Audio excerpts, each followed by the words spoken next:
I have a comment that I would like to address, and ordinarily I wouldn't give the time of day to this type of comment. However, I've chosen to because of the fact that there is a point in time in my life when I didn't know my own value, where if somebody said any of these words to me, expressed anything even close to what this person has put in a couple of lines, I would have been devastated, spun out, and crying for days. Literally.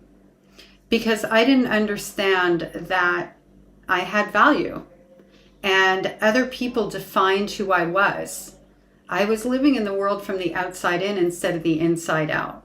And how other people viewed me was more important to me than what I was supposed to know about myself, because I was really learning who I was and what my value was. Now, what other people think about me is not nearly as important as what I absolutely do know about myself.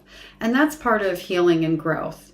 One of the reasons I'm sharing this with you is because building self-esteem after being told that you are all the worst things in the world and deserving of abuse by the people who are supposed to love you most is very challenging, and it is a long journey, and it's also a very worthwhile journey. And as long as you keep doing the things that you need to be doing to heal, you're going to grow within yourself in a way where these kinds of comments are almost entertaining. So without further ado, let's get into it, shall we?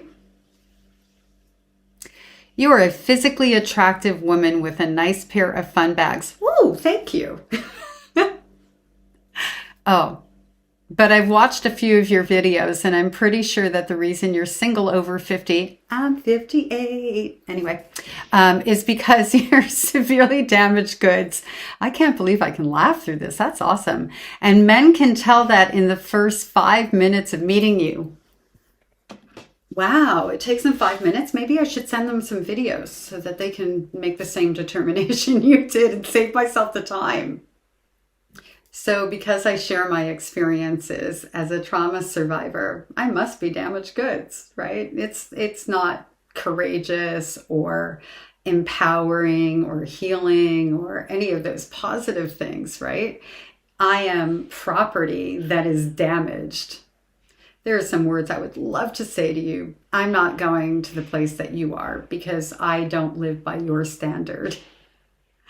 And if a man has the kind of mindset that you do, that he would look at a woman and see fun bags and damaged goods in even separate sentences or one sentence, or ever paints a woman with a brush of such objectification, he is not worthy of me. Period. And there is a time where your words could have destroyed me, by the way.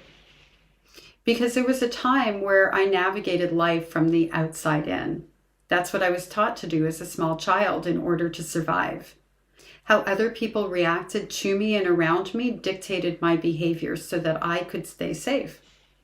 What other people's opinions of me dictated who I was and what my value was. And if they didn't like me, I had to do better. Fast forward, well, maybe not so fast, it took a long time. All these years later, I navigate the world from the inside out. And so what does that mean? That your opinion of me is not as important as what I know about myself. Because I know who I am from the inside out. And I don't require your validation or definition. And it has no impact on me. Thanks for the comment. One, it's been in a twisted way entertaining. And it's provided me an opportunity to turn it into a teachable moment. That will likely be lost on you, but that's your problem, not mine. Have the kind of day that you deserve. And for everybody else out there, all my actual community members who I appreciate and love your support so much, if you have any questions or comments, please don't forget to put them in the comment section. And let's be kind. We don't meet that kind of nonsense with anything that isn't constructive and kind, because we don't let other people alter who we are at our core. Okay? All right. See you soon. Bye. Have a great day. Like a really great day.